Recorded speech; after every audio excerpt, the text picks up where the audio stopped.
আসসালামু আলাইকুম everyone, welcome to রাতুলিস blog. এই প্রচণ্ড গরমে আমি আপনাদের জন্য কলিজা ঠান্ডা করা একটা মজাদার ডেজার্ট রেসিপি নিয়ে চলে এসেছি। আশা করি রেসিপিটি আপনাদের অনেক বেশি ভালো লাগবে। তো এখানে প্রথমেই আমি একটা বড় সাইজের হাঁসের ডিম নিয়ে নিয়েছি। আজকে আমি বানাচ্ছি ম্যাঙ্গো মালাই কেক। এখানে প্রথমে আমি কেকটা বানিয়ে নিচ্ছি। তো কেকের জন্য আমি এখানে ডিমের সাথে চিনিটা অ্যাড করে দিয়েছি। এবার আমি ব্লেন্ডার জারে এটাকে ভালোভাবে বিট করে নিব। চিনিটা আসলে আপনারা আপনাদের টেস্ট অনুযায়ী দিবেন, বেশি মিষ্টি খেলে বেশি আর কম মিষ্টি খেলে কম। তবে এইটার মধ্যে চিনিটা একটু প্রথমে কেকের মধ্যে কম দিলেই ভালো, কারণ পরে মালাইয়ের সাথে আবার চিনিটা অ্যাড হবে সেজন্য। তো আমি এখানে ডিম আর চিনিটা বিট করে নিয়েছি। তারপর এটার সাথে আমি একটু ভ্যানিলা এসেন্স দিয়ে দিয়েছি।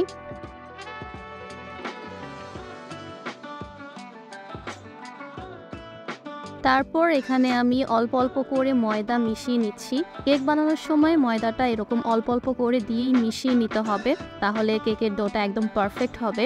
একবারে সব কিছু দিয়ে দিলে আসলে কেকের ডোটা অত পারফেক্ট হয় না। তারপর এখানে আমি দিয়ে দিয়েছি বেকিং সোডা বা খাবার সোডা যেটাই বলেন সেটা, এবং আস্তে আস্তে আমি বাকি ময়দাগুলো ভালোভাবে মিক্স করে নিচ্ছি। অতঃপর এখানে আমি হাফ কাপ পরিমাণ তেল দিয়ে দিয়েছি। তেলটাকেও আপনারা অল্প অল্প করে এরকম সুন্দর করে বিট করে মিক্স করে নেবেন, তাহলে কেকের ডোটা অনেক বেশি ভালো হবে। এবং সবশেষে আমি দিয়ে দিচ্ছি লিকুইড দুধ। লিকুইড দুধটা দিলে কেকটা অনেক বেশি সফট হয় এবং খেতে অনেক বেশি মজা হয়। দুধটাকে আমি ভালোভাবে ডোর সাথে মিক্স করে নিয়েছি। এবার আমি মেন ইনগ্রিডিয়েন্ট ম্যাঙ্গোর পাল্পটা ইউজ করব কেকের ডোয়ের সাথে। যেহেতু এখন আমের সিজন, তো এরকম পাকা আম দিয়ে আপনারাও বাসায় সুন্দরভাবে এরকম মজার একটা ডেজার্ট বানিয়ে নিতে পারেন। বাচ্চা থেকে বড় সবাই কিন্তু এই ডেজার্টটা অনেক বেশি পছন্দ করবে। তারপর আমি একটা মোল্ডে তেল ব্রাশ করে নিয়েছি এবং কেকের ডোটা সেই মোল্ডে দিয়ে দিচ্ছি। এবার আমি কেকটাকে বসিয়ে দিব। আমি কেক চুলাতে বানাই, তো আপনারা কেকটা হলে বুঝতে পারবেন যে কেকটা কত বেশি সুন্দর হয়েছে। আলহামদুলিল্লাহ, আমার কেক এবং পুডিং অনেক বেশি পারফেক্ট হয় এবং সবাই খেয়ে অনেক বেশি প্রশংসাও করে। কেক বানাতে শুধু মেজারমেন্ট আর বানানোর প্রসেসিংটা একদম ভালোভাবে করলেই কিন্তু কেক আপনার একদম পারফেক্ট হবে। এখানে আমি বড় একটা হাঁড়িতে একটা স্ট্যান্ড বসিয়ে দিয়েছি। তারপর হাঁড়িটাকে আমি ঢাকনা দিয়ে প্রিহিট করে নিয়েছি প্রায় 5 মিনিটের মতো। এরপর ঢাকনা সরিয়ে আমি কেকের মোলটা বসিয়ে দিয়েছি এবং কেকটা আমি 30 থেকে 40 মিনিট চুলায় রেখেছি এবং দেখতেই পাচ্ছেন আপনারা কেকটা কত বেশি ফুলেছে এবং কত বেশি সুন্দর হয়েছে।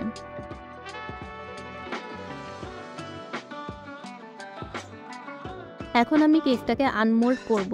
এই মালাই কেক বানাতে আপনাকে কেকটা গরম থাকা অবস্থাতেই আনমোল্ড করতে হবে, কারণ কেক গরম থাকা অবস্থায় আমরা উপর থেকে মালাইটা দিলে মালাইটা একদম কেকের ভিতর পর্যন্ত যাবে।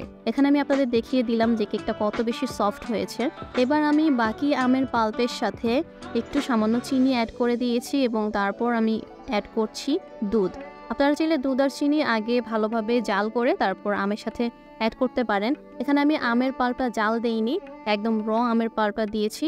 আর র আমের পাল্পটা দিলে আপনারা কেকটা একদিনের বেশি রাখতে পারবেন না, খেয়ে ফেলতে হবে সাথে সাথে। আর যদি আমের পাল্পটা জাল দিয়ে দেন তাহলে 2 থেকে 3 দিন রেখে খেতে পারবেন। আমাদের কাছে আমের র ফ্লেভারটা অনেক বেশি পছন্দ, সেজন্য আমি এখানে আমের পাল্পটা জাল দিইনি, একদম র রেখেছি। এই তো গরম থাকা অবস্থায় আমি কেকটাকে সুন্দর করে পিস করে নিচ্ছি। মালাই কেকটা এরকম পিস করেই তারপর উপর থেকে মালাইটা দিতে হবে, তাহলে প্রত্যেকটা অংশে ভালোভাবে মালাইটা অ্যাবজর্ব হবে। যেহেতু এখন প্রচণ্ড গরম পড়ছে, আর এই গরমে কিন্তু আপনারা এরকমভাবে ঠান্ডা ঠান্ডা মালাই কেক বানিয়ে আপনার পরিবারের সবাইকে খাওয়াতে পারেন।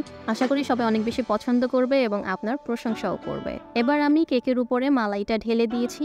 মালাই পরিমাণ একটু বেশি রাখার ট্রাই করবেন, কারণ কেকটা মালাইটাকে অ্যাবজর্ব করে নিবে, আর বাকি যাতে বাইরেও মালাইটা থাকে সেভাবেই দিবেন। মালাইটা আমার মোটামুটি কেকের উপর দেওয়ার পরে এবার আমি উপর থেকে একটু সামান্য কাঠবাদাম ছড়িয়ে দিয়েছি। এতে কিন্তু দেখতেও যতটা সুন্দর হয়, খেতে আরও বেশি মজা লাগে। এই তো আপনারা দেখতেই পাচ্ছেন কেক কতটা সুন্দরভাবে মালাইটা একদম শুষে নিয়েছে, আর বাকি মালাইও আছে বাহিরে। তো আমি এখানে কেক আর মালাই সুন্দর করে সবাইকে সার্ভ করে দিয়েছি। আপনারা কিন্তু বাসায় এই রেসিপিটা অবশ্যই ট্রাই করবেন, আপনাদের অনেক বেশি ভালো লাগবে। আজকের জন্য এতটুকুই। আল্লাহ হাফেজ।